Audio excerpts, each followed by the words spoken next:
warahmatullahi taala wabarakatuh.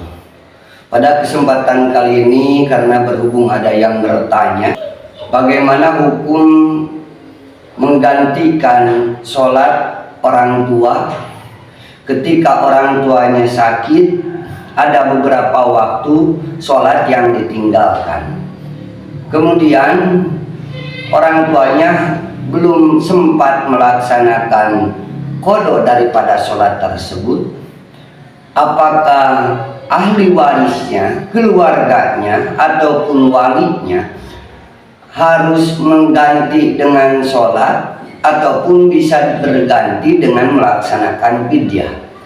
Memang dalam masalah ini ashab Imam Asy-Syafi'i pun berbeda pendapat. Ada beberapa pendapat yang mengutarakan boleh diganti dengan fidyah, ada yang mengutarakan tidak. Di sini dari salah satu referensinya dari kitab I'anatul Talibin jilid kedua, kata di sini dikatakan faidatun man mata wa alaihi sholatun fala qada'a wala fidyata. Barang siapa orang meninggal kemudian dia punya kewajiban pelaksanaan sholat fala qada'a wala fidyata, maka tidak ada kewajiban qada dan tidak ada kewajiban fidyah. Nah, maka menurut pendapat yang pertama dari ashab Imam Asy-Syafi'i bahwa tidak ada kewajiban bagi ahli warisnya untuk melaksanakan qada daripada orang yang meninggal tersebut ataupun membayar dengan fidyah. Wa bi qaulin kajam'i mujtahidin annaha taqdi anhu, menurut sebagian kelompok mujtahid bahwa bisa menggantikan sholat, mengqada sholat, menggantikan orang tuanya tersebut. Riwayatil Bukhari, karena ada hadis dari Imam Al-Bukhari wa ghairu, dan selain daripada Imam Bukhari. Ketika suatu ketika ada seorang anak datang kepada Rasulullah, dari hadis tersebut dia bertanya, "Ya Rasulullah, orang tua saya waktu hidup bernadar akan melaksanakan kewajiban ibadah haji. Maka bagaimana haji saya, orang tua saya ya Rasulullah?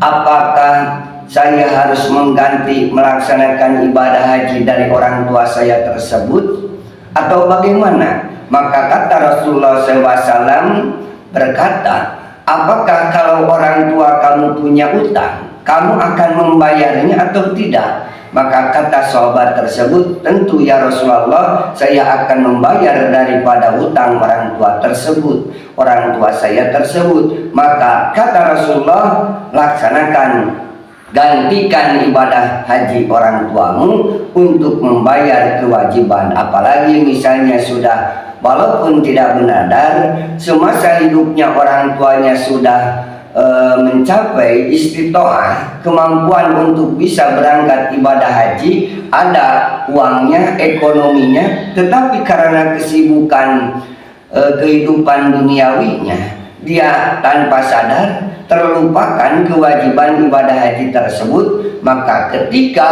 ada ahli waris yang mengingatkan seperti itu, maka gantikan ibadah hajinya, seperti dalam masalah ibadah puasa ataupun juga di sini yang jadi pertanyaan pada sholat.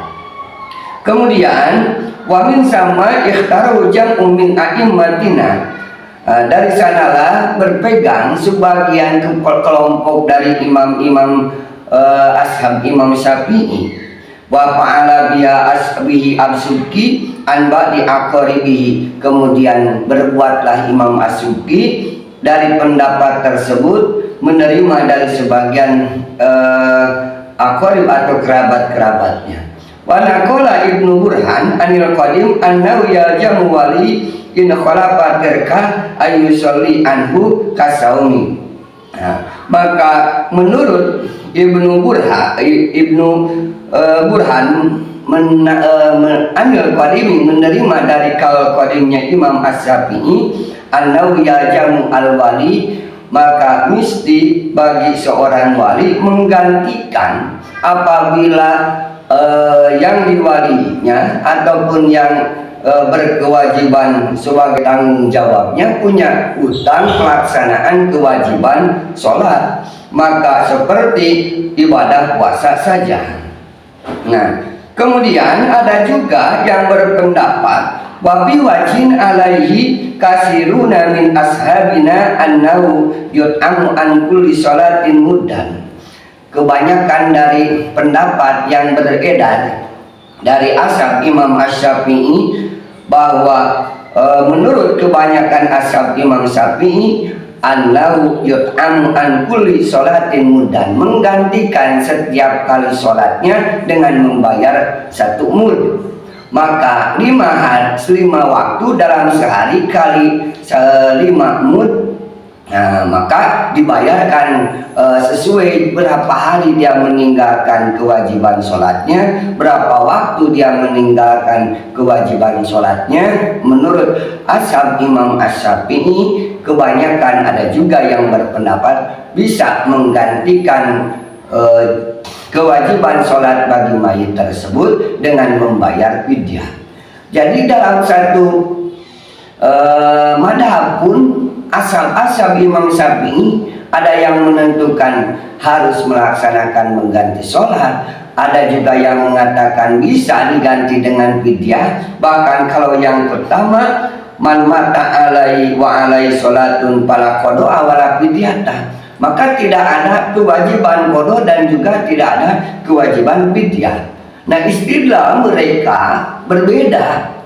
Ketika yang pertama yang berkata man mata wa alai sholatun fala qada wala fidyata, yang pertama yang berpendapat tidak ada kewajiban qada dan tidak ada kewajiban fidyah karena berargumen ataupun beristidlal tidak ada yang bisa menanggung jawab dosa seseorang. Maka apabila tidak ada yang bisa menanggung jawab dosa seseorang, maka tidak perlu digantikan dengan sholat ataupun dengan cara membayar fidyah. Itu tanggungan mayit, bukan tanggungan daripada yang hidup. Nah, kalau pendapat yang mengatakan tidak perlu qada dan tidak perlu fidyah, wala tajiru wajiratun wijra ukhra, itu yang jadi istilah bagi yang mengatakan tidak wajib qada, tidak wajib fidyah. Sementara yang kedua yang berpendapat bahwa harus menggantikan dengan sholat lagi berdasarkan hadis yang tadi dari Bukhari, seorang sahabat yang berdatang kepada Rasulullah tentang kewajiban orang tuanya melaksanakan ibadah haji semasa hidupnya tetapi tidak dilaksanakan. Maka kata Rasul, apabila orang tuamu punya utang, maka kamu apakah akan membayarkannya atau tidak? Maka kata sahabat tersebut, saya akan membayarkannya ya Rasulullah. Maka kata Rasul, silakan gantikan ibadah haji orang tuamu. Begitu dikiaskan pelaksanaan ibadah sholat dengan ibadah haji.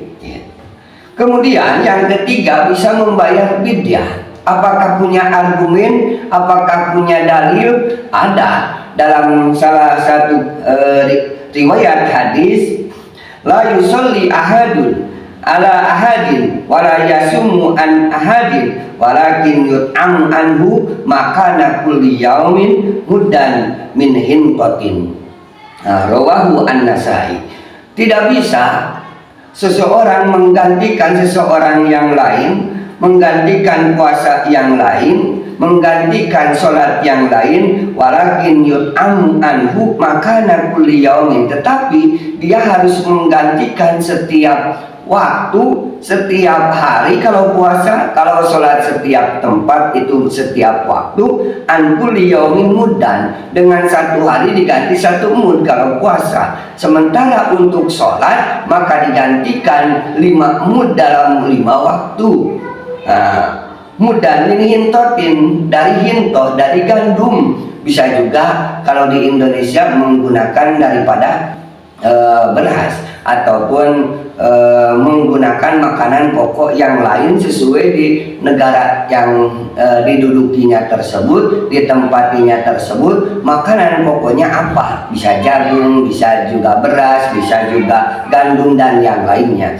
Maka sesuaikan. Jadi ashab Imam Syafi'i yang terbagi 3 pendapat tersebut, mereka punya dalil, mereka punya argumen. Nah, maka bagaimana menurut seyogyanya kita mengikuti dalam kitab Majmu, syarah daripada kitab Muhadzab mengatakan lauma tawalai salatun awitikapun walam yab'al huma anhu waliyu wala yaskutu anhu bil fidyah salatun wala itikafun.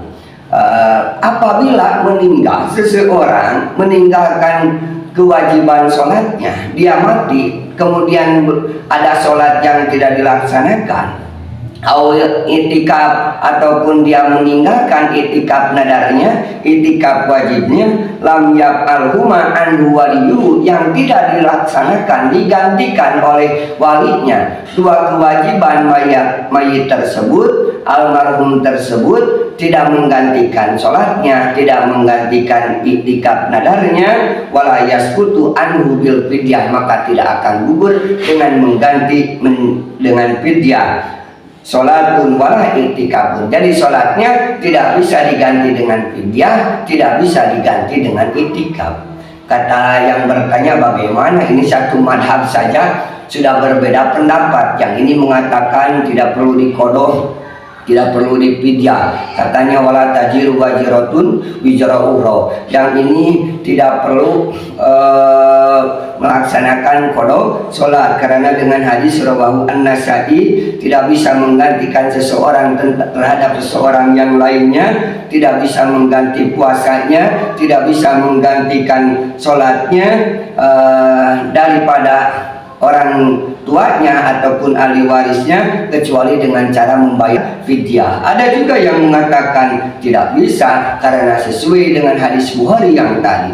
Jadi kita tinggal ikuti saja mana yang mau kita ikuti karena semuanya juga punya dalil, punya argumen. Tetapi dari argumen-argumen tersebut di sini juga dikatakan hada wal masyhur bil madhab wal ma'ruf min nususi Syafi'i fil wa ghairi wa naqala al-Buwaiti an Syafi'i annahu qala bil i'tikaf ya'taqifu anhu waliyuhu wa bi riwayatin yut'amu anhu. Jadi Imam Syafi'i suatu ketika berpendapat, ini hadis yang masyhur dalam madhab Imam Asy-Syafi'i dan sudah tahu dari nas Imam Syafi'i dari kitab Al-Um dan yang lainnya, dan dinukil oleh Imam Al-Buwaiti menerima dari Imam Asy-Syafi'i. Kata Imam Syafi'i bil i'tikafi ya'taqifu anhu, dalam masalah i'tikaf maka menggantikanlah ahli warisnya atau walinya terhadap kewajiban i'tikaf daripada mayit tersebut. Wa bi riwayatin yut'am anhu, tapi dalam satu riwayat juga ada ya dari nas Imam Syafi'i juga